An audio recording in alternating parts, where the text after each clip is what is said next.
por ahí. Yo molestando la computadora, así que estoy con la tableta, man. La computadora nada. No, se metió algo allí doble y no hay manera de arreglarla. Yo creo que la voy a tener que llevar de un técnico para arreglarla. Seguramente. Sí, pero estoy con la tableta, con esta me defiendo ahorita. Perfecto. Bueno, entonces vamos a empezar. Vamos a empezar. Recording in progress. Entendido.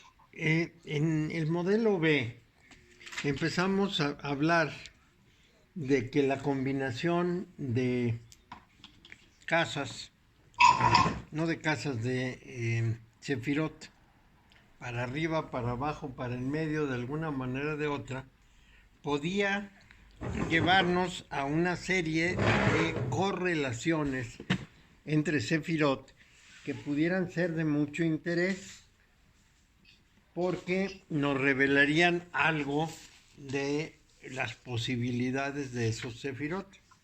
Eso es lo que habíamos comentado al final de la clase pasada.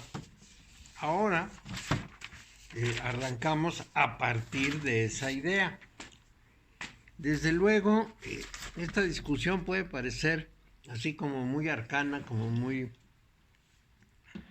de otro tiempo, pero hay una tendencia natural en las personas a exaltar la experiencia espiritual a su nivel más alto, que finalmente no nos permite usar el lenguaje apropiadamente para calificar en realidad las distintas experiencias, porque exageramos mucho la nota. Entonces, finalmente el universo es demasiado grande, demasiado misterioso y demasiado lleno de características como para pensar que alguien ya domina Malhut. Malhut, que parece tan inocente, pues es donde vivimos. Nosotros sentimos que conocemos dónde vivimos, pero la verdad es que como Malhut se refiere al universo en su totalidad. Entonces, si nuestra casa no la conocemos completa y con todo detalle, pues menos todavía Malhut. Entonces, el tema es difícil porque en última instancia lo que tenemos es, digamos, una ambición de comprender lo más profundo cuando en verdad lo más cercano todavía no lo acabamos de explorar. Así es que cualquiera que diga que ya es un iniciado de Malhut seguramente nos está engañando. Bueno, pero de todas maneras la discusión era sobre Dios en lo grande y Dios en lo pequeño, y la pregunta que procede es: ¿qué es Dios? ¿Qué es lo que representa la Trinidad cabalística de Keter, Jochma y Binah en la realidad? Bueno, entonces es un poquito difícil definir esto, entre otras razones, porque verdaderamente hay muchísimo material en todas partes y en la Cábala igualmente, muchísimo material sobre los 13 Sefirot, pero ese material, quién sabe si realmente sea experimental o especulativo.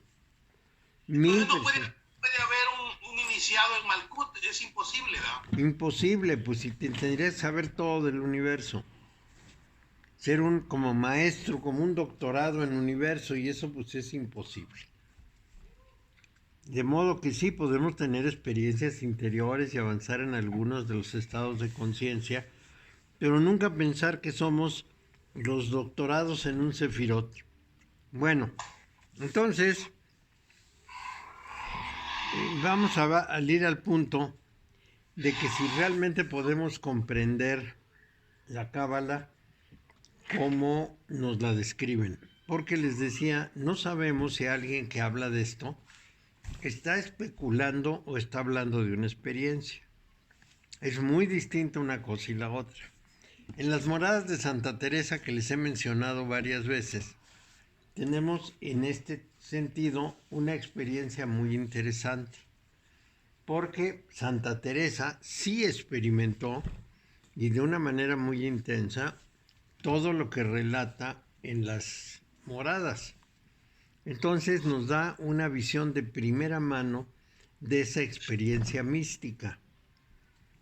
Pero es muy difícil pensar que todos los que escriben sobre Cábala han tenido la experiencia de los 10 sefirot y nos los pueden relatar de una manera que vamos a llamarla suficiente, conocedora, verdaderamente conocedora. Eso está más difícil. ¿Por qué? Pues porque es muy raro que alguien pueda tener esas experiencias a fondo y las pueda relatar. Y son muchos los textos. A lo mejor en un texto de alguien muy profundo entendemos bien el tema, pero hay una cantidad abrumadora de textos.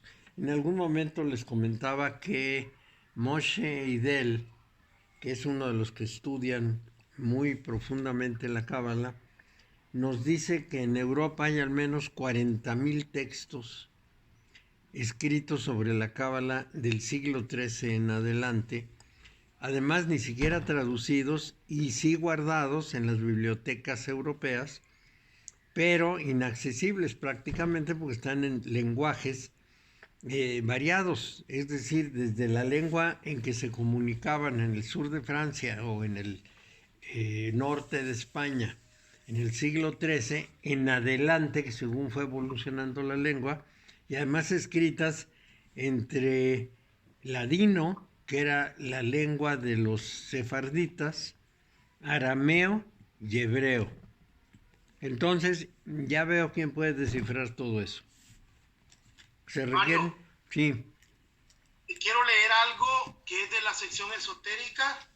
Como, sí, como tú estás estudiando esta cosa, a mí me pareció fabulosísimo este documento porque tú hablas mucho de las 7 moradas. sí, Te lo voy a leer, es un poquito largo, pero te lo voy a leer porque va en armonía con las 7 moradas de Santa Teresa. Mira, dice: el cerebro alberga 7 cavidades que durante la vida quedanse vacías en el sentido ordinario de la palabra. En realidad están repletas de akasha.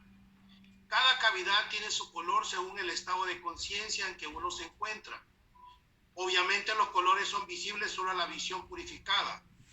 El ocultismo llama a estas cavidades las 7 armonías, o podríamos decir las 7 moradas, la escala de las armonías divinas, y en ellas deben reflejarse las visiones que queremos que permanezcan en la memoria cerebral.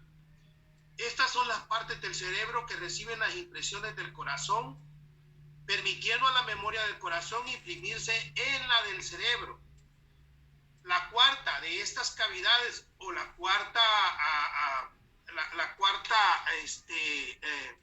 morada o armonía de estas cavidades del cuerpo pituitario, que corresponden a Manas Antascarana, el puente hacia la inteligencia superior, y contiene varias esencias. La quinta cavidad o la quinta morada es el tercer ventrículo, el cual durante la vida está vacío excepto por pulsar de luz. Más después de la muerte se llena de un líquido. La sexta morada o sexta cavidad es la glándula pineal, también hueca y vacía durante la vida. Los gránulos se precipitan después de la muerte. La glándula pineal corresponde a Manas hasta que la toca la luz vibrante de Kundalini, que procede de Buddhi, volviéndose uno con Manas. Cuando Manas se une a Buddhi, o cuando Buddhi, y por ende también a Atma, se centra en Manas, actúa en las 3 cavidades superiores, irradiando y emitiendo un halo de luz que a veces se hace visible en el caso de personas muy santas. Los fuegos son siempre activos alrededor de la glándula pineal, más cuando Kundalini los ilumina por un breve instante. Todo el universo se hace visible. Esto es lo que ocurre ocasionalmente en el sueño profundo al abrirse el tercer ojo. Tal apertura es buena para Mana, beneficiándose de esto, aun cuando el hombre inferior sea inalcanzable, por lo cual no puede recordar la experiencia. La séptima y última morada o cavidad es la síntesis de todas las cavidades del mismo cráneo, llena de akasha. Véase diagrama quinto, lo tengo. Lo anterior corresponde al aura átmica, el sagrado huevo áurico. ¿Qué te parece, Mario? Interesante. Es una descripción interesante. Es Sí, India, me imagino. sí, es de la India esto, Mario. Es de Sí, la India. sí. Pero ¿Algún? esto solo lo podemos ver los que hemos dado la promesa en la sección esotérica. Pero yo lo que se lo quería compartir porque como tú estás en todo, aunque no hayas dado la promesa, a mí qué chingado me importa. Pues sí. Sí, no, está bien y no es nada misterioso. Lo que pasa es que le quieren dar aires de secreto para que quizá te sientas muy emocionado, pero esas cosas se conocen muy bien. Todo eso que dice ahí de las 7 cavidades es público, al menos para la gente que ha estudiado con un maestro de la India, es completa y absolutamente público. Así como Sí, misterio no es. Pero sí es interesante. Los cabalistas hablan de 3 cavidades solamente. Yo creo que agrupan, yo nunca he sabido cuáles son esas 3 cavidades de los judíos. Nunca he encontrado nada que me hable de las 3 cavidades. Pero yo imagino que agrupan en esas 3 las 7 que dicen en la India. O siempre he imaginado eso, que están agrupadas. Ahora bien, ahí hay un problema muy importante. No siempre las definiciones son idénticas, de modo que puede haber diferencias entre una y otra. Pero lo que sí puedo decirte es que esas descripciones del cerebro no son tan sencillas de haber sido creadas, concebidas, lo que sea, escritas o lo que sea. Es decir, desde luego que muchas personas pudieron observar y observaron con detalle lo que pudiéramos llamar el cuerpo humano por dentro. Es decir, pocas personas tenían acceso a ver cadáveres, a verlos por dentro y sobre todo a meterse al cerebro y estudiar todas sus partes. Que yo sepa, en Oriente no hay prácticas de ese tipo como en Occidente. Pero de lo que sí estoy completamente convencido es de que de todas maneras no están hablando por imaginación, sino que hicieron algunos trabajos de investigación y por eso lo dicen. pero se pueden cotejar con las siete moradas de Santa Teresa. Sí, cómo no. Las 7 moradas de Santa Teresa son muy importantes. Ella las tomó de Ibn el Arabi y en realidad corresponden a un conocimiento muy viejo, muy antiguo. Entonces yo creo que debe haber una fuente común de todas estas. Puede ser la fuente india o puede ser otra, porque también estamos seguros que el conocimiento es mucho más antiguo que el conocimiento indio. El conocimiento general universal es mucho más antiguo que el de la India. Y la India lo toma y desde luego en un tiempo muy remoto. Ella era sufi, ¿verdad? Teresa de Ávila. Pues debió serlo. Ella era judía de padres. Era hija de conversos. Entonces, seguramente tenía una formación judía. Pero también admiraba a Ibn el Arabi. Y Ibn Arabi era un genio de la mística musulmana, uno de los tres grandes pilares de la mística musulmana, de tal manera que podemos estar seguros que la inspiraron de una manera que pudiéramos llamar ilustrada, o sea, sabía de qué hablaba, no estaba inventando, no estaba improvisando, tenía un conocimiento previo tanto por el lado del judaísmo como por el lado del islam, y específicamente de Ibn al-Arabi, que era realmente muy reconocido y sigue siendo muy reconocido. Ella no era cabalista, ¿cómo no? ¿Cómo no? No, ella no era cabalista, no. O al menos nunca escribió nada de cábala, ni San Juan de la Cruz, que también era hijo de conversos. Ninguno de los dos habla de nada que suene a judío, porque obviamente había unas persecuciones terribles. Y esto sí es muy importante de considerar, que no podían, pero ni pensarlo siquiera, ya dejen mencionarlo. Pero Mario, ¿cómo se cruzan los conocimientos estos? A mí me sorprendió esto de lo que te acabo de leer, me sorprendió Sí, muchísimo. sí, Dice, mira, la verdad es que viajaban muchísimo, y esos viajeros llevaban esos conocimientos. Dice Ortega y Gasset, el filósofo español, que en, en los siglos XVII, XVI, XV, había mucho más gente culta que ahora. La razón es esta. Estaba dividido la población en dos partes muy claras. Una eran los pobres que tenían que trabajar en el campo, en las artesanías, en fin, todo lo que era trabajo manual. Pero había un grupo de gente muy rica, terratenientes, nobles, gobernantes, etcétera, que tenían una gran cantidad de ocio y por lo tanto mucho tiempo para lecturas y estudios. Y a diferencia de lo que pasa con nosotros, que vamos a la escuela y nos enseñan muchísimas cosas técnicas, ellos lo que hacían era leer los libros que había y cultivarse en los filósofos, en los místicos, en lo que fuera. Y con esto adquirieron una cultura universal muy grande en estos temas y en filosofía, por ejemplo. Y los que se metían a geómetras, para darte una idea, es decir, que se interesaban por la geometría, la estudiaban tan a fondo que podían hacer verdaderos prodigios geométricos, porque lo sabían muy bien.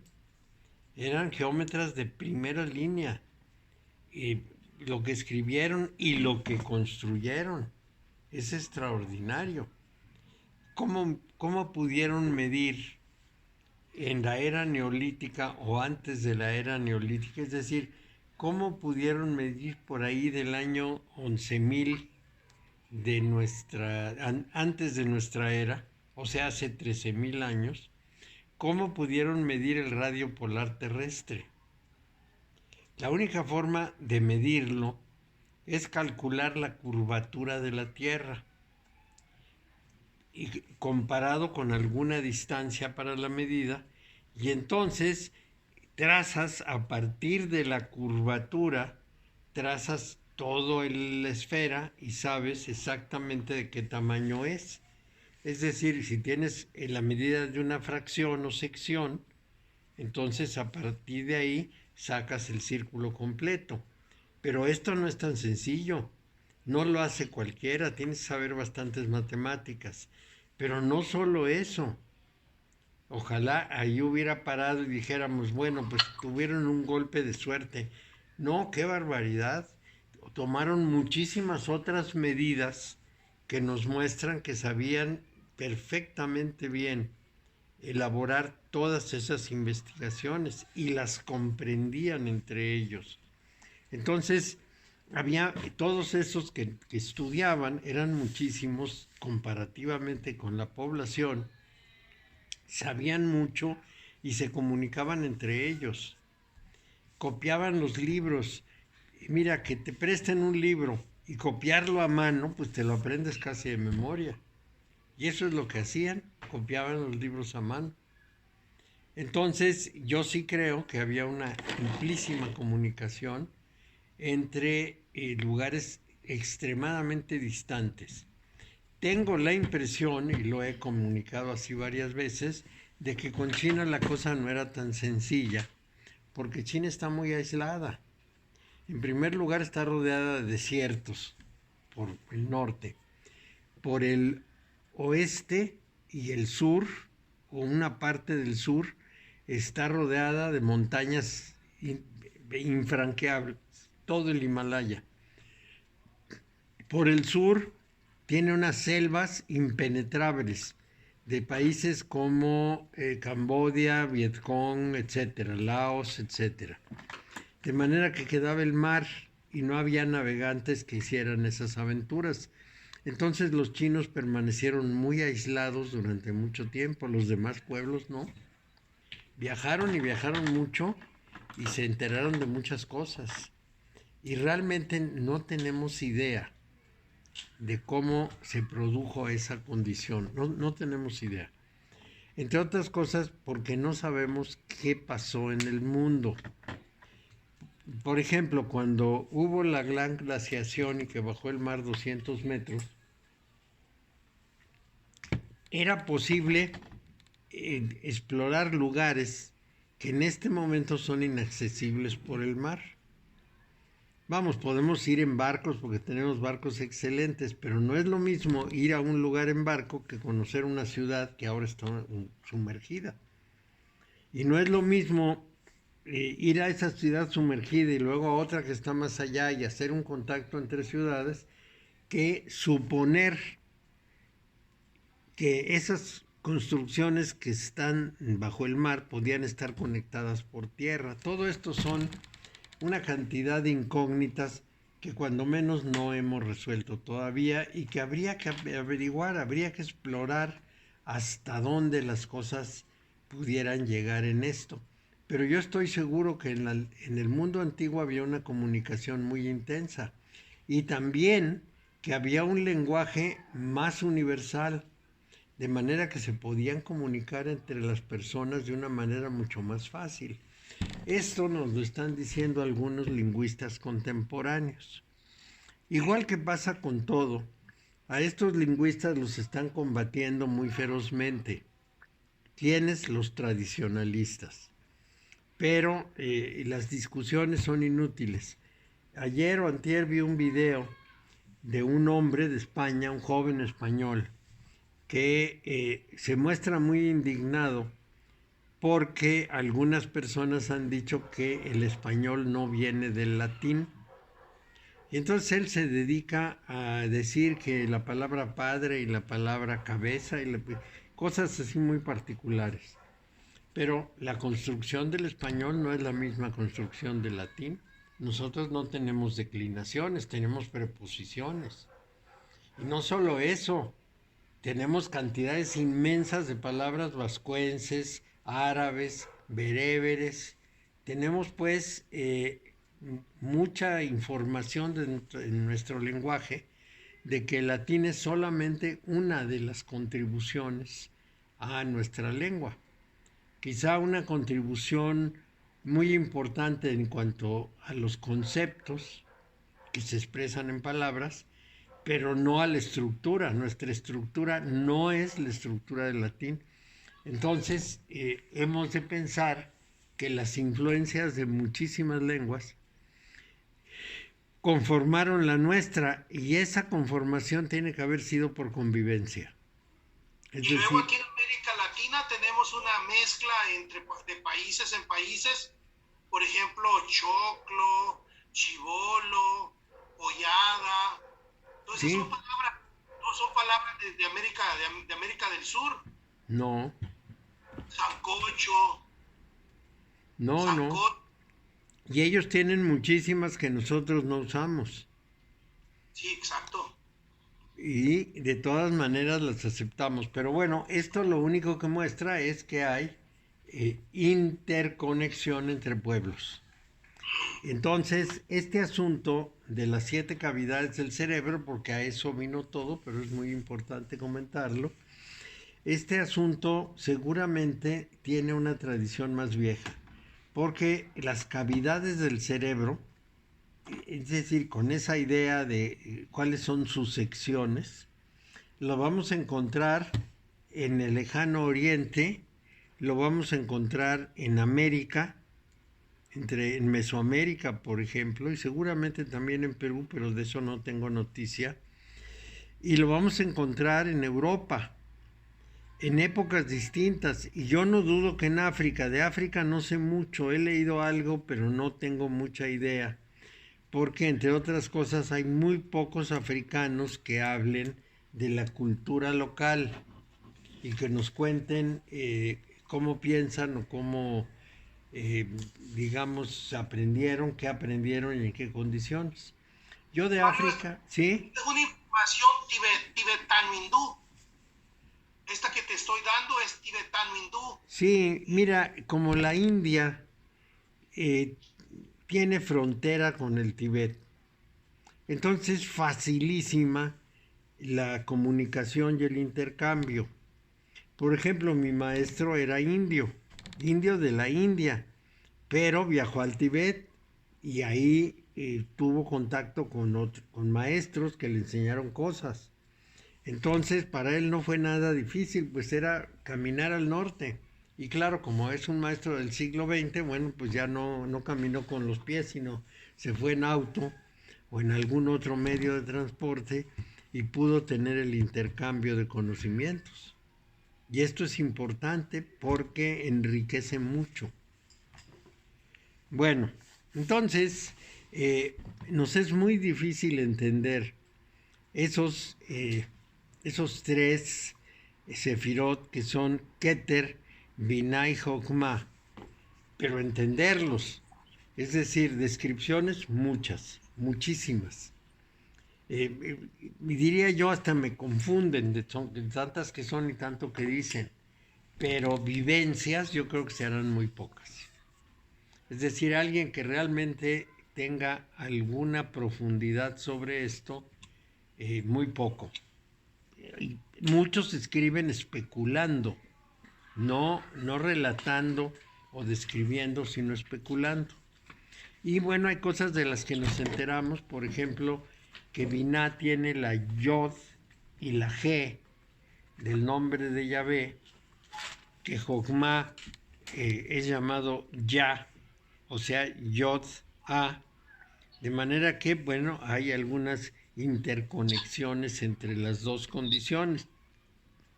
Y las letras que representan a Jogma son Y, Ya y Abiná, B y N, Ben, que quiere decir hijo.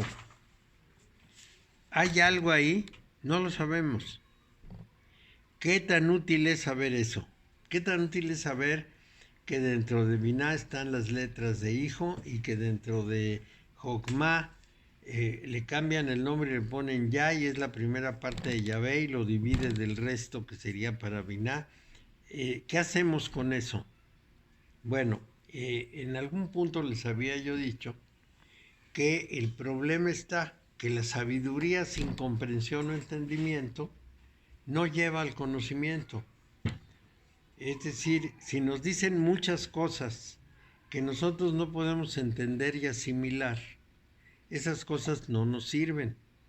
Tienen que ser asimilables para que las podamos aplicar, para que sea un verdadero conocimiento. Y nos pueden decir una sarta de cosas que nos dejan fríos porque no sabemos qué hacer con ellas. Por ejemplo, a mí de qué me sirve pensar que Binah tiene dos letras que corresponden a hijo, que son la B y la N. Nada, no me sirve de nada, porque no entiendo Binah que tenga que ver con el hijo. Mario, Sí. antes de que avances más, una pregunta. ¿Por qué en las otras culturas hay una bastante explicación de estas vivencias místicas Y si uno de los objetivos de la Cábala sería hacer ese recorrido, ¿por qué no hay escritos sobre eso? Sí, como no, sí hay. Los cabalistas, prácticamente todos escriben sobre experiencias místicas, pero no todos son profundos. O sea, tenemos algunos como el Ari, que era muy importante, como Shem Tov, que también fue muy importante, Namánides, en fin, hay varios místicos de gran vuelo en el mundo cabalístico, pero debemos considerar que sus enseñanzas fueron muy ocultas. No las tenemos así públicas fácilmente. Yo conozco algunas cosas de Shem Tov, algo de Namánides, me formé con el grupo de Lari, pero hay más, hay muchos más que son muy importantes y de los cuales no profundizamos. Por ejemplo, yo les digo que me formé con el grupo de Lari, que es Isaac Luria, y allí aprendí algunas cosas que son exclusivas de ese grupo. Incluso cuando empecé, lo primero que nos dijeron a todos los que empezábamos era: aquí vamos a hablar de esta línea del cabalismo. No vamos a hablar de ninguna otra cosa, ni fuera del mundo cabalístico, ni dentro del mundo cabalístico. Es decir, nada de doctrinas orientales, nada de cristianismo y nada de otras líneas de cabala. Y esto es muy significativo, me marcó muy claramente esa separación de interpretaciones. No, vamos a decir, existen, podemos ver libros, pero no hay la separación de interpretaciones es radical. No hay forma de que cuelen unas cosas de un lado en otro. Cuando son semejantes, qué bien, pero no se cuelan. Entonces, sí, en este terreno, sí hay lo que pudiéramos llamar rivalidad. Y si lo sabemos, en tiempo de Jesús, los fariseos, los esenios y los otros, los que eran los sumos sacerdotes, y el grupo de Jesús no compartían su visión del judaísmo. Eran visiones completamente distintas. Los saduceos, por ejemplo, que eran los sacerdotes del templo, creían que la vida no tenía continuidad, que cuando una persona moría, moría para siempre y se acababa todo. En cambio, los fariseos habían tomado la idea del juicio final, el perdón de los pecados, el paraíso terrenal, etc. Y esos eran los fariseos. El grupo de esenios era muy cerrado alrededor de las prédicas de Isaías. Y el grupo de Jesús tenía una interpretación extremadamente liberal. Y cada uno tenía su judaísmo. Y esto es muy importante. Y sí les puedo hablar de una cuestión que es diferencial y que nos apunta de alguna manera Luis, y que a mí me parece fundamental. Las enseñanzas más profundas en general se mantienen guardadas dentro de cada organización. Es decir, cada grupo enseña ciertas cosas generales, a su manera, pero generales. Pero guarda, conserva, reserva, conforme vas avanzando, las que son particulares del grupo. Y el resultado de eso es que tendrías que estudiar con todos para tener un panorama completo. Y cuesta mucho trabajo. A mí estudiar la línea de Isaac Luria me debió tomar unos 4 años, que no es poco tiempo. Todos los fines de semana tenía una clase durante 4 años, es decir, son 200 clases. Y hay 200 clases de varias horas, entonces no es tan poquito, es casi una especialidad. y no he tenido ningún otro grupo con el que pueda hacer lo mismo. Digamos, el grupo de Cordovero, para mencionar a alguien. No, no he tenido esa oportunidad. Si la tuviera, lo haría. No me importa pasar 4 años estudiando, pero lo haría. Bueno, entonces hay un nivel de comprensión de la cábala que es intelectual. Y ese enfoque intelectual le podemos dar una elaboración infinita, vueltas y vueltas y vueltas y vueltas. Pero la pregunta es ¿a dónde nos lleva? Bueno, entonces aquí voy a recurrir a otra línea completamente distinta que son las líneas cristianas. La idea fundamental detrás de todas las enseñanzas es que uno encuentre su ubicación en el universo. Todas las enseñanzas de las distintas líneas religiosas, místicas, etcétera, del mismo tono, de la misma característica, todas las enseñanzas van dirigidas a que la persona se acerque lo más posible a lo universal. Quizá alguien diría que se acerque a Dios, pero no todas las doctrinas son así. Por ejemplo, los judíos dicen que uno puede aproximarse, pero no fundirse con Dios. Y esto puede ser muy interesante. Pero, por ejemplo, la escuela de la India en la que yo me formé es una línea atea. Es una escuela atea, entonces ahí no hay ningún Dios al que te acercas. Es un trabajo personal dentro de un universo impersonal. Entonces no hay forma de acercamiento y de todas maneras es mística, porque se trata, y esto es lo que les estaba diciendo, de que la persona que está en ese camino llegue al fondo de sí mismo y se ubique en su sentido, su razón de ser en el universo. Y cuando se ubica ahí, ya ha perdido las características de la personalidad, o sea, del ego. El que hace este esfuerzo va a vivir para algo más universal y desde luego en una condición completamente distinta, porque no tiene ambiciones dentro del mundo de brillar, de tener fama, riqueza, poder, ni siquiera de servir a los demás. Esas no son sus ambiciones, no es su propósito. Su propósito es cumplir el papel que tiene dentro del orden universal con un gran desapego, es decir, sin sentirse comprometido emocionalmente con el resultado. Y eso es precisamente una de las primeras enseñanzas de la doctrina de la India. O sea, yo tengo que hacer lo que me toca hacer, pero el resultado no depende de mí.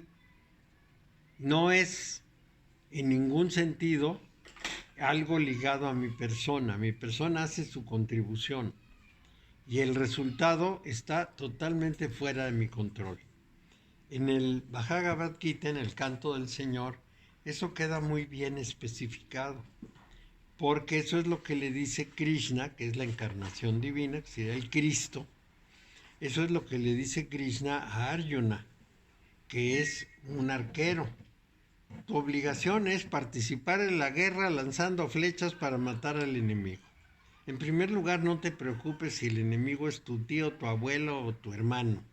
Tú tienes que combatir. Esa es la primera cuestión. Y la segunda cuestión, no es tu asunto quién va a ganar. Tu asunto es que tú tienes que participar. Y no es tu asunto si resulta o no resulta cierta cosa. Eso no va contigo. Tú cumples tu papel. Y ya. Entonces, trasladándolo, por ejemplo, a un restaurante, la responsabilidad de que el plato sea sabroso es del chef, no del mesero. Entonces será el chef el que tenga que responder. Y el mesero es totalmente neutro, él cumple su papel de tomar el plato y llevarlo. y no puede opinar, no puede decir esto no le va a gustar al cliente, entonces cámbienselo. No, él simplemente cumple su función. Y eso es lo que nos dicen la mayor parte de las grandes doctrinas sobre el objetivo. El objetivo es que la persona encuentre su papel en la vida. Encontrado el papel en la vida, lo ejerza, cumpla lo que tiene que cumplir sin la pretensión de destacarse, brillar, ser reconocido o lo que quiera, y sin la pretensión de que el resultado sea el que él desea. Cuando logra eso, cuando está más allá de todas esas ataduras del ego, entonces la persona encuentra una gran paz, una serenidad en la vida, un equilibrio vital. Y ese equilibrio vital tiene las dos ventajas: cumplió su función y está en paz. Si no, tendrá siempre una inquietud terrible. Todos los seres humanos tenemos un fuero interno, o sea, una realidad última en el fondo, a la que en algunos casos se le llama el yo real, que es el que en última instancia se va a dar por satisfecho o no se va a dar por satisfecho. Entonces hay una gran cantidad de personas que dedican su vida a cualquier fin, al fin que la sociedad les marcó. Vamos a decir, yo voy a ir a estudiar, voy a tener una carrera, voy a hacer el doctorado, voy a ser muy brillante y me van a dar unos premios por mi brillantez. Y entonces estaré muy satisfecho de haber hecho una contribución, bla, bla, bla. Eso es un objetivo, vamos a llamarlo mundano. Ese objetivo mundano, a pesar de haber tenido todos esos logros, pudo no haber sido lo que le tocaba hacer a la persona en la vida. Y entonces algo en su fuero interno le seguirá diciendo que falta algo. Y esto, bueno, lo vemos en muchos casos. Hay textos de autobiografía y novelas que algo tendrán de autobiográficas o de descripción de otras personas, en que nos dejan claro esto. La persona muy reconocida, muy brillante, está insatisfecha por dentro. Siente que no ha logrado algo que no sabe qué es. Y eso que no sabe qué es a lo que venía, lo que iba a ser su función, pero que no cumplió. Porque la pregunta radical es esa. Yo pudiera querer conocer por curiosidad a Dios. Suponiendo que cree en Dios, voy a buscar por curiosidad a Dios para enterarme cómo es, lo quiero ver, quiero experimentar esa presencia. Pero esa no es mi misión en la vida. Esa es así como una curiosidad propia del género, ¿qué diríamos? Pues de los vertebrados superiores. Yo no sé si los organismos inferiores son curiosos. Todos los superiores son muy curiosos, se asoman a todo y andan buscando por todos lados. Yo no sé si los organismos unicelulares también son curiosos, pero lo que sí sé es que eso es curiosidad y no es función. Entonces, por eso, los empeños para este trabajo de que estamos hablando tienen varias etapas. La primera etapa es darnos cuenta de cómo es nuestra personalidad. ¿Cómo soy yo? ¿Cómo es que mis distintas facultades se manifiestan y se conjugan?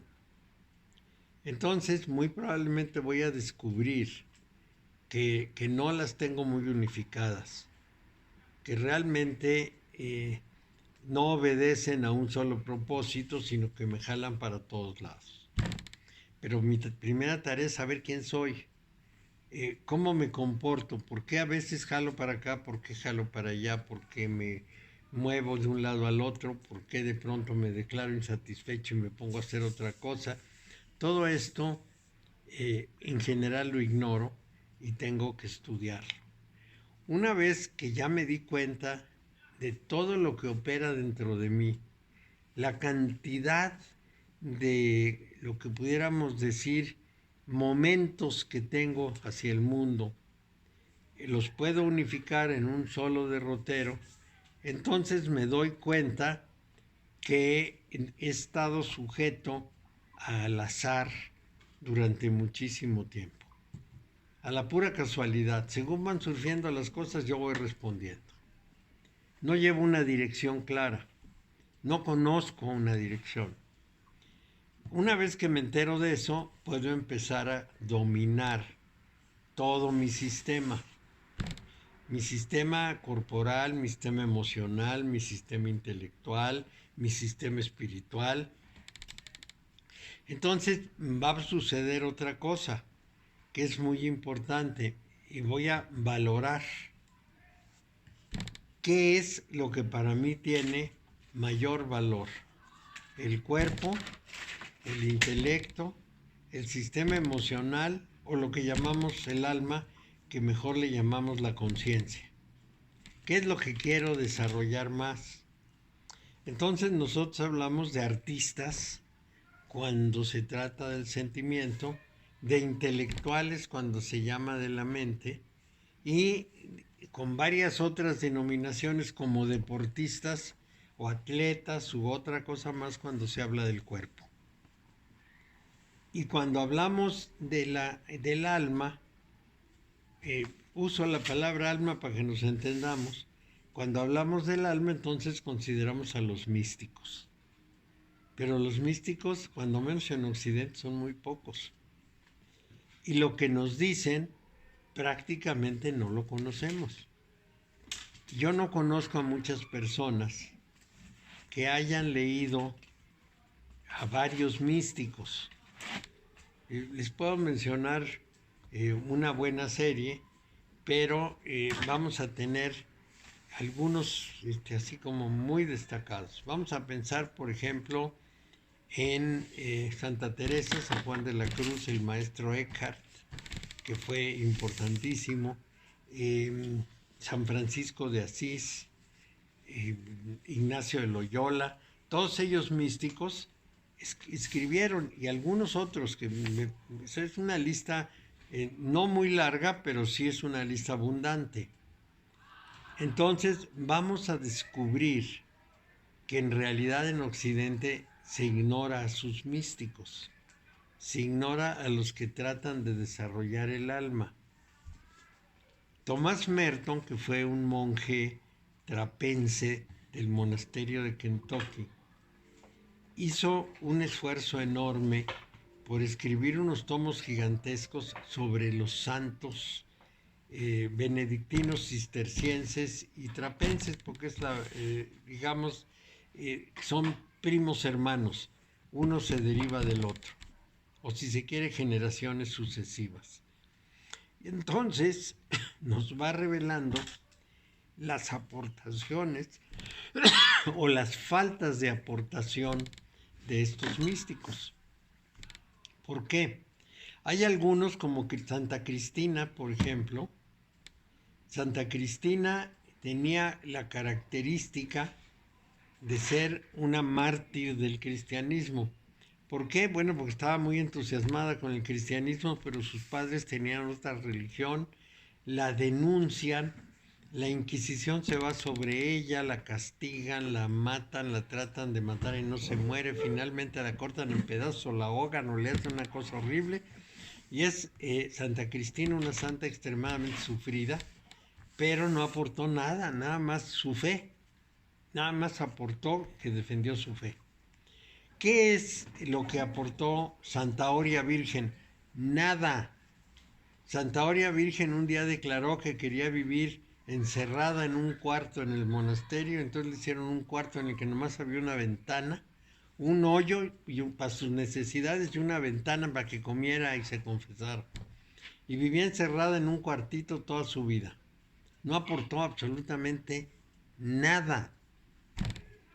No reveló nada, no dijo nada, nada más dijo que tenía una fe profundísima en Dios, que le hablaba a la Virgen, etc. Y así seguimos, ¿no?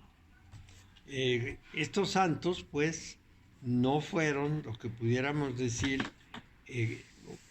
personas que contribuyeran al conocimiento de la mística. Y por eso tenemos que encontrar a los que sí trabajaron sobre ese punto y sí nos dieron algunas soluciones. Uno de ellos es Ibn al-Arabi, que es del sufismo, al-Yami, Rumi. Dentro del sufismo hay una lista muy larga de gentes muy capaces, al-Ghazali, etcétera, que nos hablaron muchísimo de las experiencias. Todo esto nos sitúa hacia lo que vamos, hacia lo que definido en términos religiosos es la búsqueda y el cultivo del alma. Este es el punto clave. Con eso se quiere decir encontrar el papel que a uno le corresponde y ejecutarlo. Y a lo mejor me van a decir, pero esos santos estaban enclaustrados, los cristianos, porque los santos sufíes no estaban enclaustrados. Rumi daba clases, escribía poemas, generó a estos danzantes que dan vueltas, como se llamen. Al-Yami hizo una historia de los místicos del Islam extraordinaria. Ibn al-Arabi viajó y fue convenciendo gente por todos lados, eran muy activos y todos ellos trabajaban para mantenerse. No lo sostenía la iglesia, no lo sostenía el monasterio, trabajaban para mantenerse. Y esto es muy importante. Finalmente, esos grandes santos del Islam nos aportaron una enorme cantidad de conocimientos y resultados prácticos. Y resultados prácticos muy claros en cuanto a cómo trabajar ese proceso. Bueno, entonces esta definición me parece muy importante, por eso le dediqué tanto tiempo. Es muy importante porque nos dice para qué estamos estudiando. Por supuesto que hay quien estudia por curiosidad, quiere enterarse de cómo es la cosa y está bien, no está mal. Pero quien quiere seguir el camino es alguien que quiere transformarse, que quiere ganarle a la dispersión de su personalidad y formar una especie de cuerpo único, realidad única, con una dirección muy clara para cumplir su función. Bueno, entonces, advertido eso, seguimos adelante. ¿Qué experiencia o percepción denota la palabra Dios? Si no hay nada que no sea Dios, de acuerdo con las definiciones teológicas, ¿por qué hay tantas personas que buscan a Dios? ¿A qué buscan? Si está en todas partes, si está en todo, no hay nada que no sea Dios, no hay nada que no sea divino. ¿Cómo es que buscan a Dios si no lo encuentran? Lo buscarán donde no está, o buscarán al Dios que no es. Y este es el siguiente paso a discutir, que es complicadísimo. Vamos a él porque es muy importante. Si yo considero que esta cinta de medir que tengo aquí enfrente es Dios, y hago adoraciones a esta cinta y la cuelgo en un lugar para que todos la contemplen y la vean admirable, pues estoy equivocado.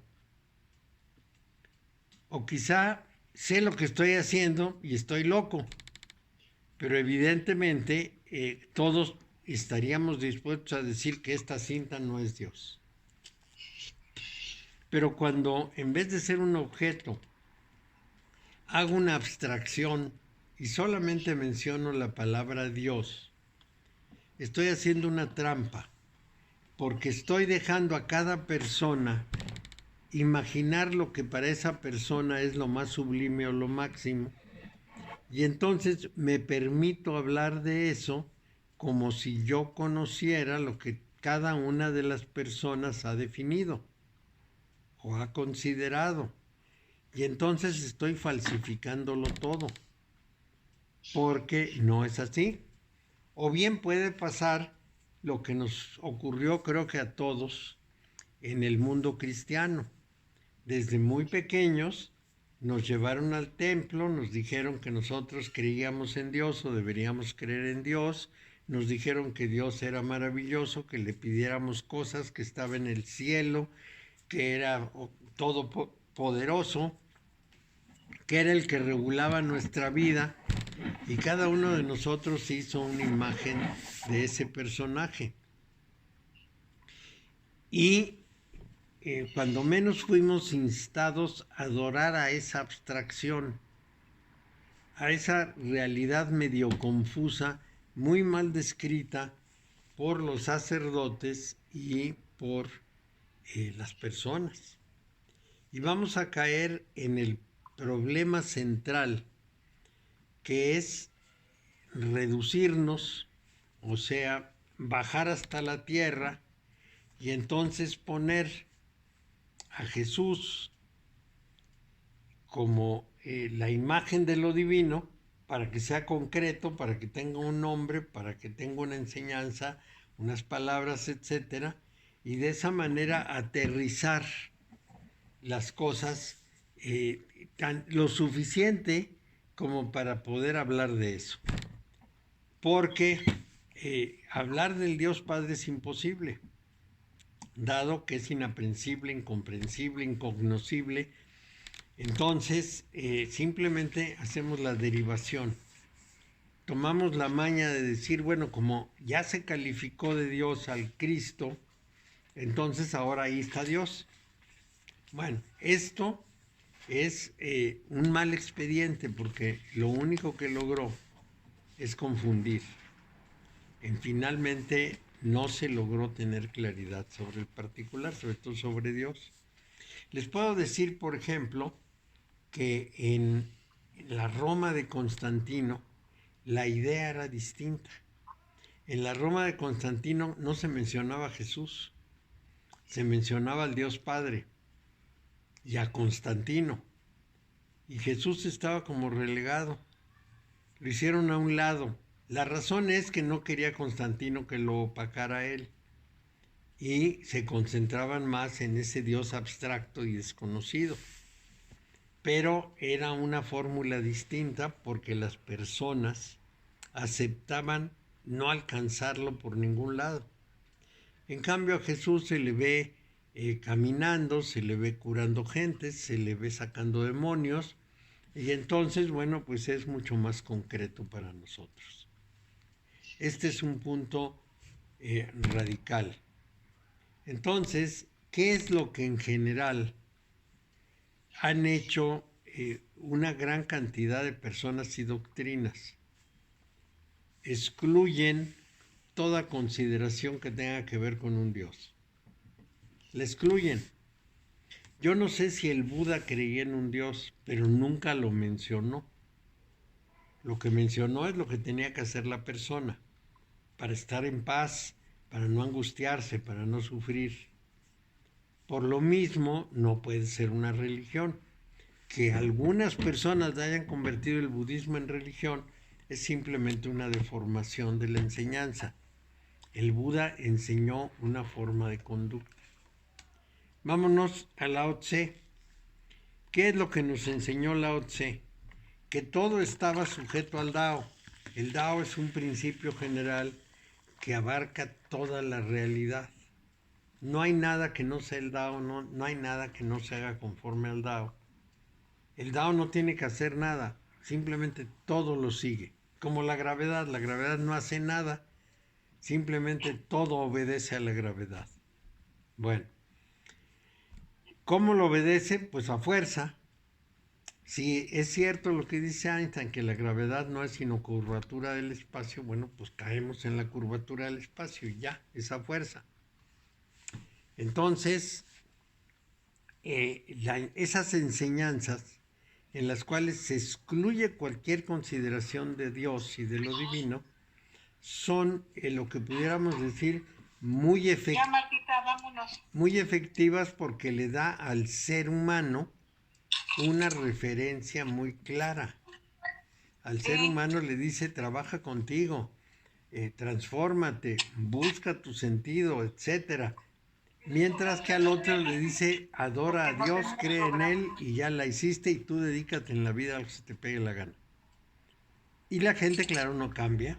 y nos preguntamos cómo es posible que los cristianos hayan matado a tanta gente en función de su propia religión. Todo el que no crea lo que yo creo lo mato. Bueno, ¿qué es eso? La religión de Locura. amor y la religión de perdón y la religión de ponerle otra mejilla se pone a matar gente. Bueno, porque en vez de seguir lo que dio Jesús, el camino que propugnó Jesús, lo que siguen es la idea de un Dios que tiene que imperar sobre todos los demás y que tiene que imponerse. Como ven, allá hay una diferencia entre la creencia en un Dios y la disciplina que tiene que tener una persona y la conducta y la manera de ser, que es la recomendable. Y entonces al pobre Jesús nos lo jalamos para todos lados. Por un lado es el que enseña un camino, pero por el otro está en el cielo ahí dictando una serie de reglas y de cosas. Y nos confunde enormemente el que hagan todas esas mezclas. Finalmente, como el Buda y como Lao Tse, lo que predicó Jesús es una manera de vivir. Todo lo demás lo dijo de una manera así como muy abstracta y muy circunstancial. Yo voy a estar con mi padre y ustedes van a estar conmigo. Nada más. No dijo mucho más, no aclaró del cielo y no dijo muchas reglas, nada. Dijo cómo debería vivir un ser humano en la tierra, cómo debería evolucionar, cómo tenía que controlar sus fuerzas dispersas y convertirlas en una fuerza organizada, en una línea única. Muchas cosas de este género que predicó son para la vida práctica, para que la persona se transforme y alcance esa paz que él dijo que iba a dejarle a los demás, que es lo mismo que hizo Buda y es lo mismo que hizo Lao Tse. Mario, pero fíjate que los tibetanos, ellos no se hacen llamar budistas, ellos se hacen llamar estudiantes del camino interno. Así es, porque es absurdo llamarse budista, pues si Buda no es un líder político. Lo que Buda predicó fue el camino óctuple, es decir, tiene 4 nobles verdades. La primera es el sufrimiento, la segunda es la cesación del sufrimiento, la tercera es el desapego y la cuarta son los 8 caminos para vivir correctamente. Es un camino. El Dao está representado por un ideograma que tiene una cabeza, un pie y un camino. Es un camino. Y Jesús dijo, yo soy el camino. Andamos en lo mismo. Y los tibetanos pues dicen lo mismo, es el camino interior. Los gnósticos del desierto dicen, somos estudiantes del camino también. También. Y el partido de Jesús se llamaba El Camino. Ese era su nombre. Eran los saduceos, los fariseos, los esenios y el camino. Entonces, pensemos pues que las prédicas de estos grandes personajes iban sobre una manera de transcurrir la vida. Y no nos andaban haciendo lo cuento de pónganse a rezar y adorar a Dios y échenle todas las oraciones que puedan y además pídanle y arrepiéntanse y pídanle perdón y pídanle beneficios. Nada de eso dijo ninguno de los 3. Nada. Y si tomamos a los tibetanos de los 4, y si tomamos otras doctrinas como el zoroastrismo o mazdeísmo, tampoco. Entonces, sí tenemos que hacer esa diferenciación. Entonces, cuando hablamos de Keter, hablamos de algo, vamos a decir, impensable para un ser humano. Vamos a repetir la secuencia.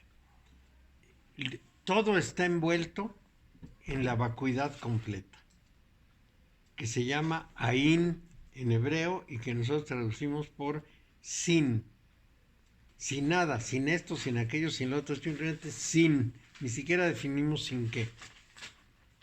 Después, para poder haber manifestación, aparece lo sin límite, que es el espacio. Sin límite. Y dentro del sin límite aparece la luz sin límite. Y entonces, de acuerdo con lo que les digo, que la ciencia occidental ha avanzado mucho por la contribución de los judíos, pues los judíos toman la idea cabalística de que lo que aporta ese sin es luz, y le llaman luz a todas las ondas del universo. Entonces, pues aporta todo. Diríamos que la providencia aporta luz, pero no luz en el sentido de la luz visible para los ojos humanos, sino la luz en el sentido de todas las ondas universales.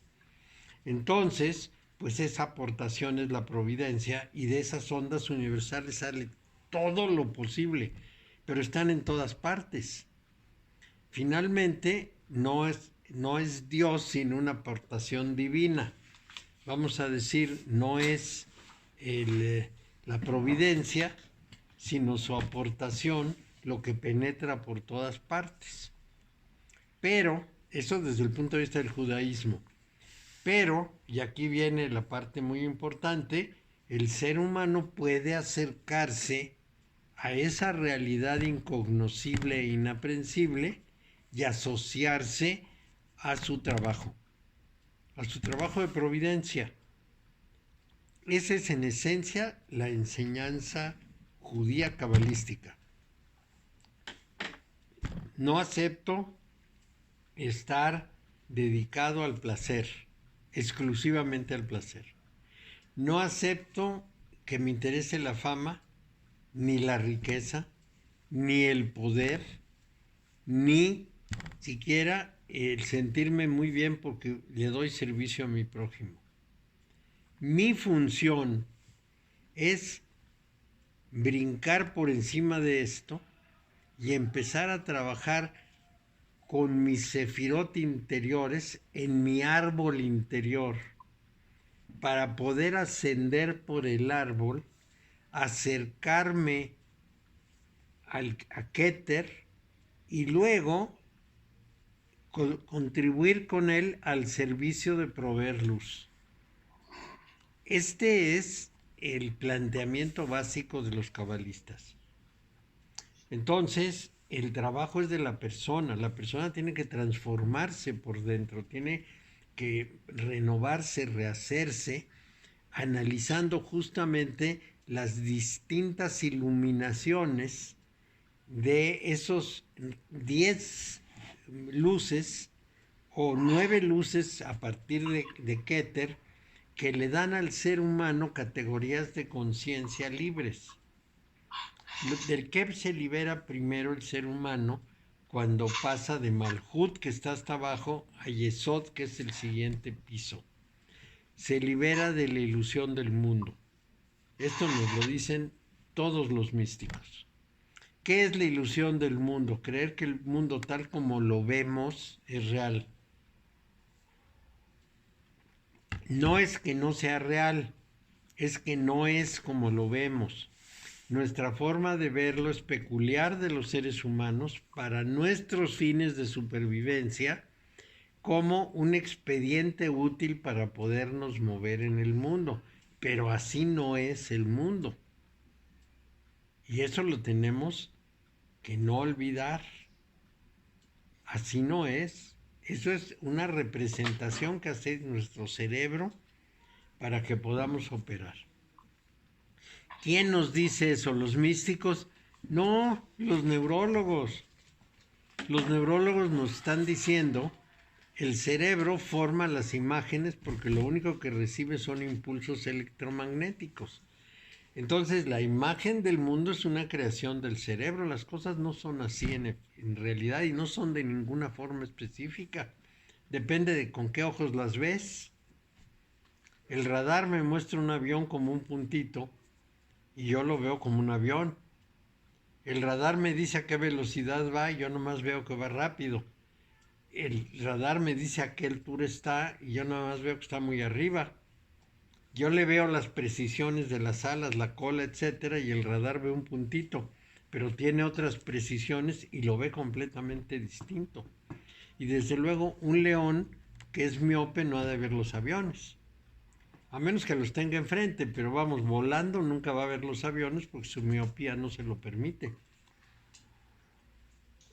Entonces, por eso los científicos dicen que el universo nació cuando lo vio el ser humano. ¿Por qué? Porque lo que hay allí no es un universo.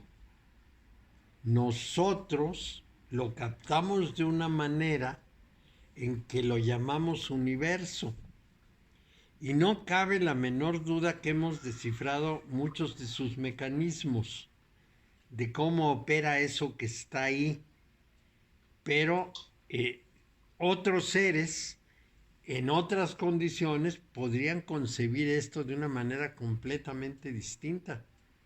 Y no estar equivocados porque podrían vivir en esa manera completamente distinta.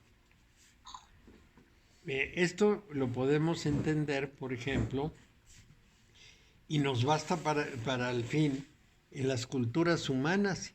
No todas las culturas humanas ven ni el planeta Tierra ni el universo como lo vemos nosotros. Hay culturas que hablan de otra cosa. Y, por ejemplo, hay unos locos ahora que dicen que la Tierra es plana y que siempre fue plana y que el universo es plano y que todo es plano. Y hacen una serie de consideraciones que como que no funcionan, pero para ellos funcionan. Y se pueden mover en el mundo con su visión del mundo plano. Y luego ya hay otro grupo que nos dice que todo el universo es de 2 dimensiones y que nosotros, por efectos muy misteriosos, lo vemos en 3.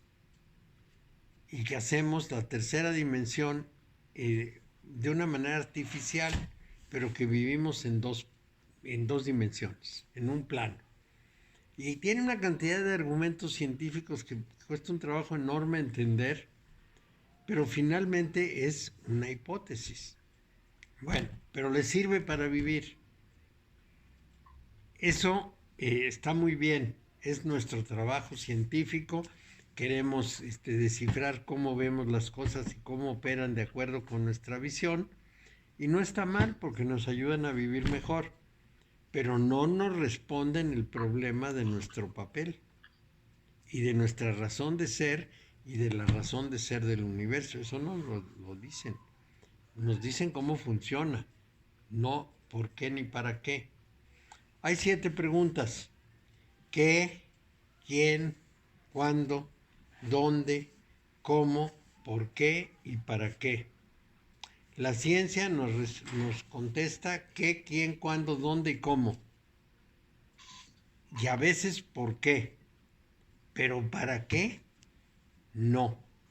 Esa respuesta nos la solía dar la religión, pero aparentemente la evolución de la humanidad ya llegó al punto en que no acepta el para qué de la religión. Y entonces tenemos que buscarlo nosotros, porque eso es lo que han hecho los místicos. En esencia, las iglesias rechazan a los místicos porque no creen en el para qué de los sacerdotes y entonces buscan el suyo. ¿Por qué estoy aquí? Y los sacerdotes los ven como muy rebeldes y como muy ajenos. Si yo te estoy diciendo que aquí estás por esto y aquello, ¿cómo es que tú andas buscando otra cosa? Y además no sigues el canon que yo te estoy dictando, porque la verdad es esta canónica y tienes que aceptarla. Y claro, los místicos se salen de esto, pero en todas partes. Es decir, los místicos cristianos perseguidos por la iglesia, los místicos del Islam perseguidos por la ortodoxia, los místicos del budismo olvidados porque se convirtió en religión, los místicos del taoísmo ya ni existen, los borraron del mapa. ¿Por qué?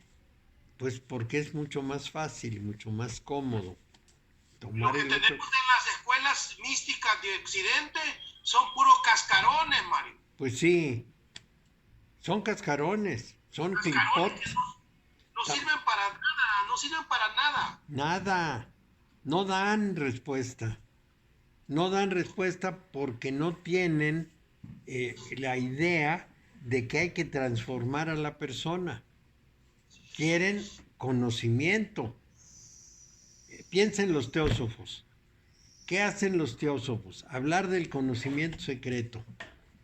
Los teósofos lo que te dicen es qué hay aquí, qué hay allá, qué hay acullá, y cuáles son los secretos de fondo con lo cual puedes explicar las cosas. Y para el caso es lo mismo en las masonerías.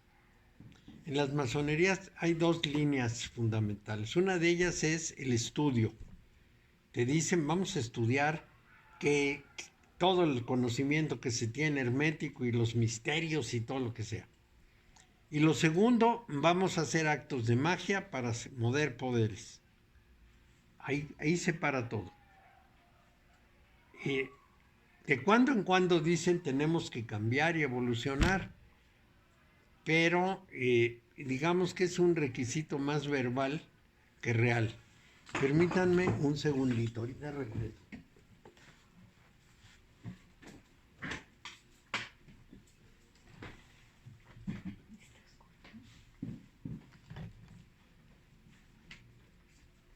Sí.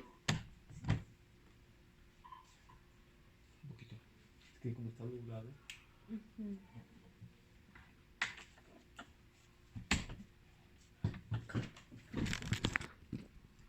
¿Dónde, cómo y para qué? ¿Y cuál es el otro? ¿Por qué? Es qué, quién, ¿Qué, quién, cuándo? cuándo, dónde, ¿Cómo? cómo, por qué y para qué. Son las grandes 7 preguntas de toda investigación. ¿Quién? ¿Cuándo? ¿Dónde? ¿Cómo? ¿Qué, quién, cuándo? ¿Qué, quién y cuándo? ¿Dónde? ¿Cuándo? ¿Cómo? ¿Por qué y para qué? ¿Y para qué? Ok, ya lo agarré. Sí, entonces lo que les decía es que el para qué es una justificación valorativa que la ciencia no se debe atrever a dar. Porque la ciencia no está para dar valores, está para hacer investigación desapasionada, vamos a decir. Entonces, bueno, pues no le toca. Mario, pero entonces quiere decir que si no entiendes Malkut, pues mucho menos vas a entender Keter. Claro. Si no podemos entender el universo en su conjunto y todas sus razones de ser, vamos, si no entendemos lo que es el universo, porque ni siquiera sabemos. Hay 3 elementos que podemos usar para eso. El primero es que el universo no está en ninguna parte, porque la parte es el universo. Nosotros estamos acostumbrados que está todo contenido en algo, pero en este caso el universo no está contenido en ninguna cosa mayor. Einstein decía que era autocontenido. Se contenía a sí mismo y hasta ahí, como si estuviéramos dando vueltas dentro de una esfera. En segundo lugar, el espacio está delimitado por los objetos del universo, es decir, las últimas galaxias delimitan el espacio. Llamamos espacio a lo que queda en medio, lo demás es nada. Entonces es la nada, lo que está después.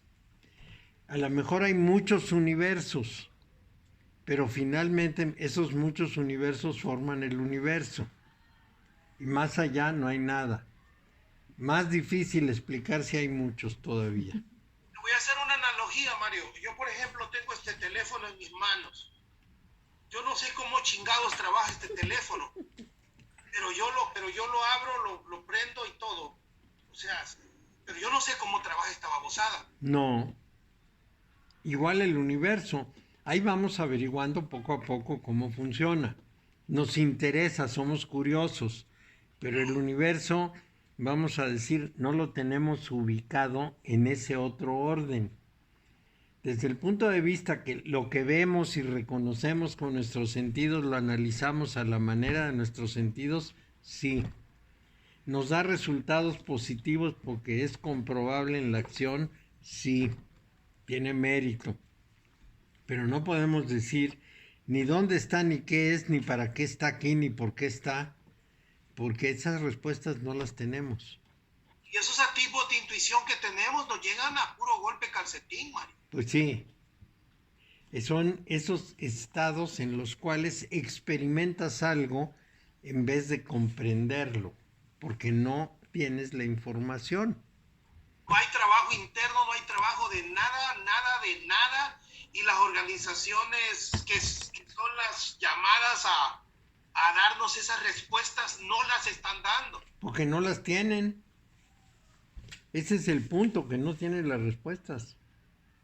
Entonces sí que nos vemos en un compromiso muy grande. Pero bueno, tenemos que conformarnos que nuestra limitación no nos permite llegar más lejos. Pero eso es información y los 5 sentidos. Más allá de los 5 sentidos, los seres humanos tenemos algún tipo de experimentación, de experiencia, que nos revela más, que nos da otras cosas que no podemos comprender a la manera habitual. Y aquí, bueno, para tomar un ejemplo muy a mano, el de Jacobo Greenberg, que ahora está de moda, cuando analiza a Pachita y se da cuenta que Pachita hace cosas que él no puede explicar con todo su conocimiento científico. Así de sencillo. ¿Qué es lo que hace Jacobo Greenberg? Bueno, pues la ve operar a la gente y no sabe de dónde sale el pulmón que le cambia. Porque no sabe, porque nosotros no sabemos qué puede pasar en eso. Yo tampoco sé por qué de pronto alguien que está muriendo le avisa a alguien vivo y la persona viva o ve al que se va a morir o que ya está muriendo, o lo oye o lo percibe y nos platica. Yo estaba muy tranquilo cuando de pronto recibí una llamada de fulanito y en ese momento ya estaba muerto. Bueno, y eso no nos lo puede explicar nadie. Nadie. Son fenómenos internos del cerebro, es una comunicación telepática, es efectivamente la posibilidad de que el muerto esté vivo, no lo sabemos. La pregunta es, ¿interesa saberlo? No basta experimentarlo, no basta relacionarnos con esa realidad de una manera directa y práctica y resolver las cosas. Y este es todo el asunto. Hay una cantidad de gente que presume que tiene el conocimiento de unos grandes misterios que revelados vamos a saber qué hay detrás. Pero esa gente lo presume porque lo supo, le dijeron, lo leyó, lo que sea. Se lo transmitieron. Pero no sabe de qué se trata, nada más nos dice qué es eso. Aquí les voy a dar el ejemplo típico. Las personas muy ocupadas de los ovnis nos dicen, hay ovnis. Sí, sí, están en el cielo, los vemos. Y nos van a decir más, los manejan unos extraterrestres. Pues sí, muy probablemente los manejan unos extraterrestres. ¿Qué más? Y se quedan ahí. Es que nos van a traer unos mensajes, y los mensajes que nos van a traer es lo que se ha dicho todo el tiempo y que todo el mundo sabe. No tiene nada de novedad, ni nada de gran civilización, ni nada. Que nos portemos bien, que la humanidad se puede acabar, que la tierra va a temblar. Esos son los mensajes de los que dicen que dijeron los extraterrestres. Pero no nos dicen más. No nos explican quiénes son, de dónde vienen, por qué están ahí, cuáles son sus pretensiones, nada. No saben nada. Saben lo que vieron en el cielo y que interpretaron de cierta manera. Es exactamente lo mismo. Es decir, nos dicen, existen unos misterios atrás de la vida y de la humanidad, pero nunca nos dicen cuáles son los misterios. Más espérate, porque eso se va a revelar más arriba. Y llegan hasta el grado máximo, al tope son los ipsísimos, y de todas maneras no saben. Espérate allí, flojito y cooperando, y ya se te va a llegar la información. Sí, y no llega. Tú ya recorriste varios grupos y te habrás constatado que esos grupos son así. Todo el tiempo te prometen revelarte la gran verdad y no hay tal verdad. No hay un secreto que pueda transmitir un maestro. Lo único que puede hacer un maestro es guiar a una persona para que interiormente se encuentre a sí misma, se revise, deje la parte superficial, renuncie a la variedad de yoes que tiene y tenga un solo yo. Esto se los explico muy rápido. Nosotros tenemos 3 centros básicos que son el centro corporal, el centro intelectual y el centro emocional. Cada uno anda actuando por su parte, hace lo que se le pega la gana, uno arrastra a los otros, el otro arrastra a los unos, hacen lo que se les pega la gana, se dejan mover por todos los sucesos del mundo, no hacen estabilidad, no tienen una dirección precisa porque uno va para un lado, otro va para el lado contrario, uno para arriba y otro para abajo, y la suma de todos esos desórdenes es cero. Cero avance. Vamos a decir, en un día digo, bueno, es que me puse a estudiar una cosa, pero fui a apagar la luz y luego vi a la vecina y hablé con la vecina y luego me hablaron por teléfono para decirme que se había caído un edificio y ¿qué? Y al fin del día, ¿qué pasó? Nada. Nada porque no hay dirección única. Todo eso me jalonea para todos lados. Entonces, de pronto, alguien tiene que poner el orden dentro de uno, por supuesto, y decir, se acabó. Nada de que el intelecto me jala para acá y la emoción me jala para allá y el cuerpo me jala para el otro lado. Yo voy a hacer esto y todos se van a plegar y vamos por el mismo camino. Eso es lo que enseñan los maestros. Eso es lo que yo aprendí en cualquiera de las líneas en las que he trabajado. Eso es lo que aprendí con mi maestro indio, es lo que aprendí con los judíos de la Cábala y es lo que he seguido aprendiendo en otras agrupaciones a las que me he acercado.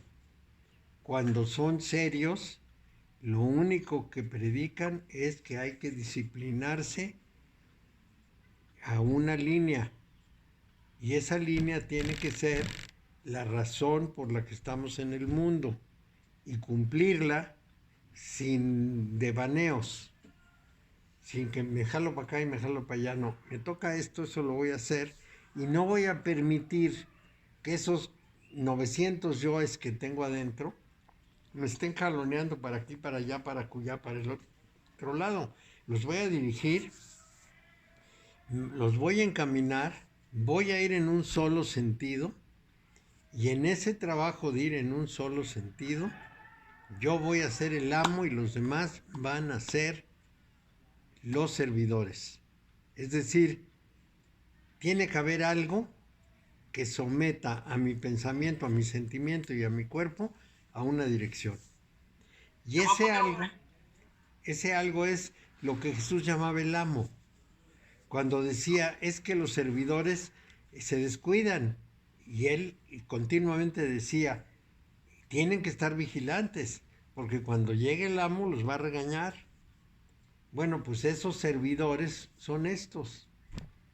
Hay una voluntad central y se utilizan las potencias humanas, que son las potencias intelectuales, emocionales y físicas, para realizar los objetivos de la voluntad única.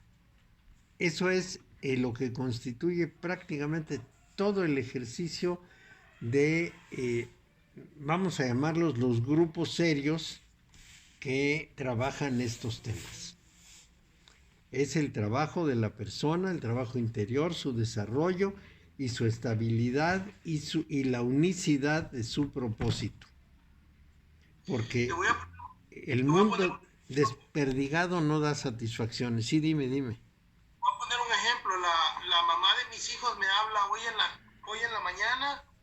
Estamos casi 2 horas hablando, como desde las 10 a las 12. Necia que quiere que vaya a Alemania. ¿Y eso para qué? Que mi hija se va a graduar, ya se va a graduar de doctora y que tengo que estar en la graduación. Le digo, yo no quiero ir a Alemania, no quiero ir. Pues no, Dime tú qué se gana con que estés o no estés en la graduación, que se sientan acompañadas por el padre, ¿qué es eso? Te digo yo, me pones ahí en el Zoom o en el Skype o en el Pues sí, claro. FaceTime o lo que chingado sea, me pones allí, yo voy a estar allí en ese momento. ¿Y para qué estar? No tiene caso. La felicitas, te alegras mucho de que logró su título. Ya, ¿qué más se requiere? Que no, que tienes que venir, que le digo, no quiero ir, hombre, ¿qué voy a hacer? 12 horas de viaje, 12 de ida y 12 de venida. Y luego voy a estar en un país que no quiero estar allí, no me gusta. Alemania es Y un además país, con un gasto enorme. le digo, no quiero ir, no, que tienes que estar acá. Le digo, yo tengo muchas cosas que hacer aquí en Los Ángeles, no quiero ir. Pues no. No voy a ir. Me dice, no, es que tú que eres un mal padre. Así está bien, eso. Sí, eres un mal padre y ya. ¿Y qué te importa? No, y la responsabilidad de cada uno es sí mismo. Y si no Sí, hombre. cumple su primera responsabilidad, que es cambiar, transformarse y convertirse en una dirección única, ¿qué se anda metiendo en otros moles? Y que quiere que vea un programa que se llama, no sé cómo chingado se llama el programa de Estados Unidos, para que te eduques de esa manera, porque ibas a ver cómo los papás gringos andan metidos en la vida de sus hijos. No, yo no quiero ver babosadas, yo estoy estudiando, hombre. Pues sí. Entonces sí, lo que pasa es que las personas que están en ese mundo de lo que pudiéramos llamar la no dirección, pues quieren que los demás estén ahí porque no les gusta para nada que no haya lo que pudiéramos llamar la conformidad y la complicidad. Todos hacemos lo mismo, entonces estamos bien, pues ¿cómo va a ser que alguien haga otra cosa? Y los demás deben hacer lo que yo creo que es correcto porque pues yo lo creo. Ese es el decir general de las cosas. Y desde luego lo que tenemos que hacer, no cierra por la que tiene puesto ahí de maderita. Yo te digo. Sí, eso es. Bueno, Mario, entonces ya llegamos al final, ¿verdad? Y sí, ya estamos en los últimos minutos, pero bueno, lo que quisiera es reforzar la idea de que cuando hablamos de algo, tenemos que tener la mayor claridad posible de definición. Si yo hablo de Dios, tengo que ser muy preciso en saber qué estoy diciendo. Y si lo busco, tengo que entender si está o no está en todas partes. Que por ahí empezamos. Pero si hablo de por qué estoy estudiando estas cosas, tengo que saber por qué las estoy estudiando. Para cambiar yo, para transformarme, para dejar de ser la víctima de una cantidad de circunstancias que me llevan de un lado para el otro, a ser el que dirige las cosas y las dirige organizadamente. ¿Y a dónde las debo dirigir? Bueno, pues a donde el conocimiento me permite, hasta donde yo pueda conocer. No puedo dirigir mi vida como Santa Teresa, vamos a decir. Ese no es mi conocimiento, entonces no puedo dirigirlas por ahí, la puedo dirigir por otro lado. No soy monje, pero voy a un objetivo.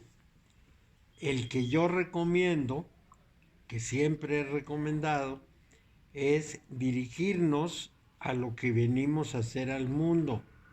¿Y cómo sabemos lo que venimos a hacer al mundo? Porque a cada momento nos surgen unos llamados, nos surgen unas como voces, no voces, sino como sucesos que nos llevan hacia algo y nosotros normalmente no los vemos, o más bien no les prestamos atención. Suceden cosas que nos jalan, como que nos empujan, y son muy efectivas. Nos llevan de la mano. Es una cosa realmente notable, porque pareciera que no hay ninguna otra forma de hacer las cosas. Y a mí me ha pasado muchas veces. Para venirme a León así fue de sencillo. Yo terminé mi relación con una empresa con la que vine a trabajar aquí. Más o menos una semana después me habló una persona por teléfono, un empresario de León, y me dijo, nos gustaría que trabajaras con nosotros, ¿te quieres venir para acá? Pues ya más llamado que eso no puede haber. Ya para que te llame el dueño de una empresa y te diga que te vayas, pues ya se requiere mucho. Es como la mano de Dios diciéndole, llámale y jálalo. Yo tenía pues sí. 65 años, no era un bebé. Bueno, entonces, estos llamados son importantes, pero no los escuchamos. O pasan de largo y les vamos dando largas y los ignoramos. Y yo creo que esos llamados nos van diciendo lo que tenemos que hacer. Ahora, si me preguntas por qué y para qué ese llamado me trajo a León, no lo sé. Nada más tengo que cumplirlo.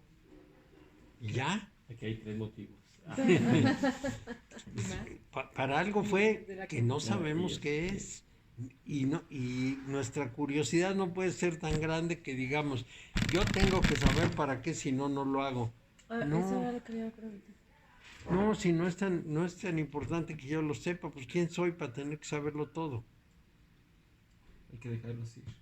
Dejarnos ir, hay que dejarse, eso es lo que es fluir. Me jalan para acá y yo veo que es algo que se da de una manera tan evidente que no lo puedo negar. No sé si ustedes vieron la película Forrest Gump. No, yo no la conozco. Sí.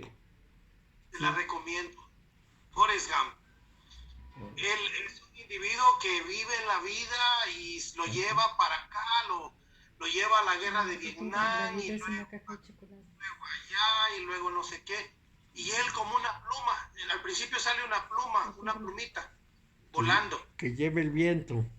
Y lleva el viento. Y al final, pues cuando ya se terminó, no te la quiero contar toda la película. Al final, Que la cuente, que la cuente. Forrest Gump. al final la plumita se levanta de un asiento y se va. Está bonita. Ahí me Pues sí. encanta. ¿Cuál? Forrest Gump. Ah, esta. La Sí. que- ¿Cómo? Buenísima. Forrest Gump. Sí, con este actor. Te la recomiendo porque habla de esto que tú. Y un día el baboso se pone a correr, Náufrago. se pone a correr y a correr y a correr y dice un montón de gente detrás de él, corriendo, Ah, la tienes que y ver, Mario. atraviesa Te va todos a los encantar. Estados Unidos y se regresa y de repente él Se dice, para. "Oye, de todo el montón de gente viene, porque un montón de gente, un montón de discípulos detrás de él, dice, se para y dice, va a decir algo, dice, y se va y dice, estoy cansado, me regreso a casa. Dice Sí, Mario, algo. está buenísima. Porque aparte de un que se supone que Te nació la con recomiendo cuando puedas verla, Mario, una verla. limitación, con una limitación mental. Intelectual. Bueno, pues avanzamos en Cábala un poco y mucho. Es Mucho. decir, avanzamos un poco en el sentido párrafo. de que nos falta ver Pero nos bastante, dejaste mucho material. pero era muy importante decirles para qué estamos estudiando. ¿Por qué y para qué? ¿Para qué no nos dijiste? ¿Para qué? No nos dijo. Sí, claro, para realizar ¿Para qué? nuestro papel No es importante. asignado en la vida. ¿Qué debemos hacer? ¿A qué venimos? Te recomiendo que veas la Forrest Gump, Mario. Sí, Oye, Mario, pues fue contemporáneo tuyo, Jacobo Mengele. sí fue contemporáneo mío. ¿Y sí lo conocí? No lo conocí. Yo no sabía de él. Yo conocí a una hija de él. Una alumna mía de México estudió con él. Ah.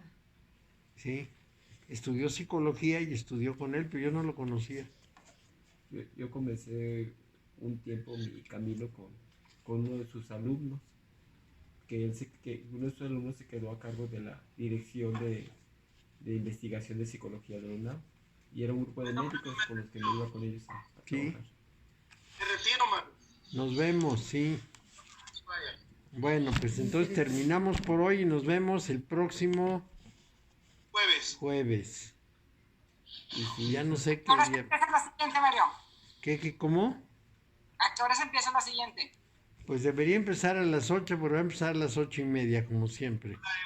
8:30. Ok. Bye. Bye, Gracias, bye bye. nos Vemos, Eva. vemos. Ay, María, Pensamiento, en sentimiento, lo ¿qué que era lo otro? dices de que se presentan situaciones en la vida, puede ocurrir también cuando uno dice, es que qué mala suerte, me volvió a pasar lo mismo, me vuelve a pasar lo mismo. Eso entra también en los llamados. Son llamados, son señales muy claras, porque siempre van en la misma dirección.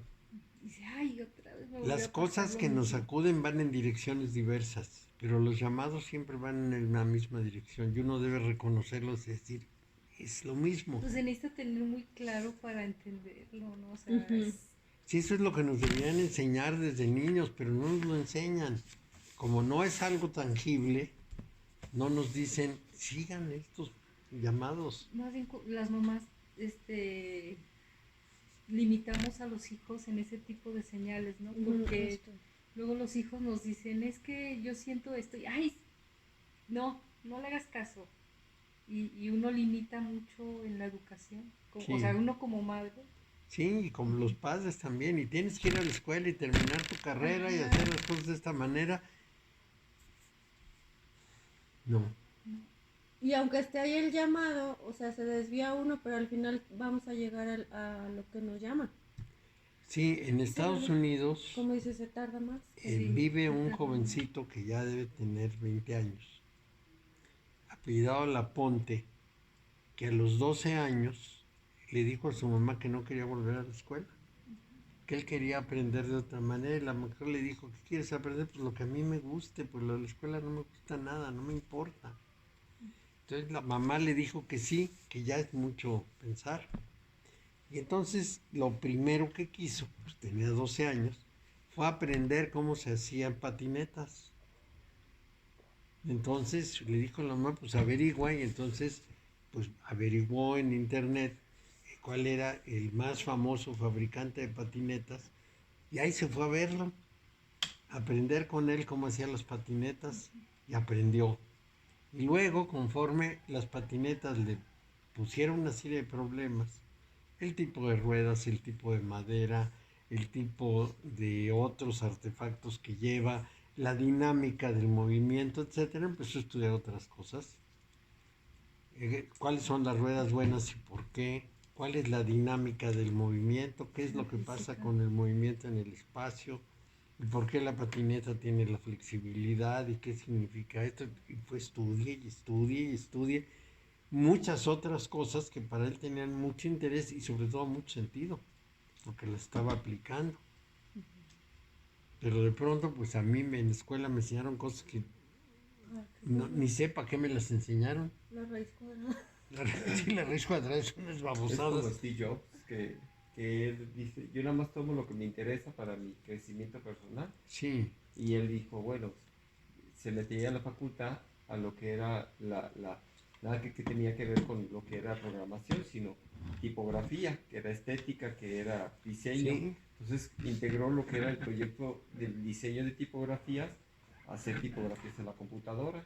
Entonces a los diseñadores nos facilitó porque ya estaban los programas hechos y nosotros lo que hacíamos era pegábamos en el propio texto el tipo de letra, cuando antes para hacer un texto con tipografía se hacía con linotipos, con extensibles, No, teníamos adheribles. fuentes, se llamaban fuentes. Sí. Entonces teníamos 25 fuentes. Garamond, Baskerville, etcétera, Arial. Entonces las imprentas compraban una fuente, o sea, una serie de tipos De tamaños y en formas. metal, ¿sí? Y cada uno tenía sus fuentes. Y era un lío terrible. Obviamente le estoy hablando de la prehistoria, pero yo aprendí a montar textos a mano, letra por letra, Principios. con un componedor, se llamaba el componedor. Entonces había una caja y las letras estaban colocadas en las cajitas, pero de una manera arbitraria. No eran A, B, C, D, F, G, no, la A estaba en el centro, la E estaba junto, la R estaba encima, pero aprendíamos. Y entonces íbamos leyendo el texto, íbamos poniendo en el componedor y aprendíamos a leer al revés, porque estaba de cabeza completamente las letras e iban de izquierda, de derecha a Para izquierda, imprimir, para que se lea. para que al imprimir quedaran al revés. Entonces íbamos poniendo las letras, aprendíamos a amarrar eso, lo amarrábamos, es decir, Se le ponía cuñitas entre sí, le unas- poníamos cuñas, se lo amarrábamos y luego lo poníamos en la prensa y bajábamos la palanca o había unas automáticas eléctricas y se imprimían. Luego los tipos teníamos que regresarlos a sus cajas porque Era había, un trabajar. era un trabajal. Después inventaron la tipografía de los linotipos. Que era sí, Entonces era más fácil porque se escribía en máquina, caían las letras y se fundían. Es decir, caía el metal, se fundía y le imprimían la letra y entonces ya teníamos por líneas. la palabra hecha. Sí, por las líneas, una línea tras otra. Y eso era muy importante porque era mucho más rápido, más fácil. Y después del linotipo, tardó mucho en que pudiéramos escribir un texto y a partir del disquete, cuando había disquete ya había eso, imprimían. Yo hice un libro y pues así, en la computadora, lo llevé a la imprenta y lo imprimieron en el disquete, lo llevé. Entonces lo copiaban de ahí, ya lo imprimían. Bueno, eso era una facilidad gigantesca. Y porque ya imprimía sobre las placas, Sí, sobre lo que son como negativos, los sí, negativos, y de los negativos transferías a lo que era el offset para hacer, y ya era por diferenciación de agua y aceite, era como era una placa, pero es otra fotografía, pero nada más la tinta agarraba donde estaba impreso, donde no agarraba, y ya se transfería a papel. y entonces salía muy bien. Pero pasó muchos años para llegar Y a eso. para hacer una letra de imprenta, se dibujaba muy alta, a veces hasta de 3 metros la letra. Y luego la reducían para que fuera muy precisa. Sí. Y por ejemplo, yo conocí a un señor, Flores Meyer, se apellidaba, que hacía eso, hacía tarjetas de presentación, pero las hacía con unas letras muy grandes. Y entonces cuando finalmente tenías la tarjeta era Limpia, perfecta. perfecto. Sí, y las imprimieron colores como grises, muy bonitas tarjetas, las de Flores Meyer. Carísimas, Todo un arte. pero muy bonitas. Un arte. Sí, un arte. Pero bueno, se ha simplificado. Como Mucho. hemos evolucionado. Sí, Y el logro de Steve Jobs es eso, dos cosas: hacer una pequeña computadora que fuera transportable, porque antes era el monitor, todo el equipo, era muy pequeño, y dos, que tuviera esa capacidad de utilizar tipografía que después lo pudieras manipular a tu antojo. claro. Pues sí, Eso fue magnífico, Bueno, pero magnífico. son gente millonaria, pero no acabó la carrera. Él No. tomó nada más esa área de esto, tomó otra aquí, tomó otro, lo juntó todo y lo virtió en el proyecto de vida. Pero revolucionó la vida de toda la humanidad. Y Hizo se, una y revolución. se murió joven, porque realmente eso es lo que venía a hacer. Se murió joven, de cáncer Sí, de ¿ves? páncreas. A eso vino. Lo hizo muy bien. Muy talentoso, muy imaginativo, muy creador, Muy rebelde. y muy rebelde. Pero siempre se encuentra, ¿no? Uno sabe para lo que o no, ¿verdad? Yo siento No, que no siempre. No siempre. No siempre. Hay personas que ya muy grandes de pronto ¿Dan el encuentran la cambio? respuesta. Hay una historia real muy interesante de un profesor de historia de una universidad de Estados Unidos, judío, que le dio una enfermedad que no tenía aparentemente regreso. Entonces fue con el rabino, porque los judíos van con el rabino para resolver sus problemas. Y el rabino le dijo, cambia de profesión y cambia de nombre. Entonces él cambió de nombre y se dedicó a pintar. compró una casa en el campo, se dedicó a pintar y se curó. Pues, Estaba enfermo de haberse equivocado.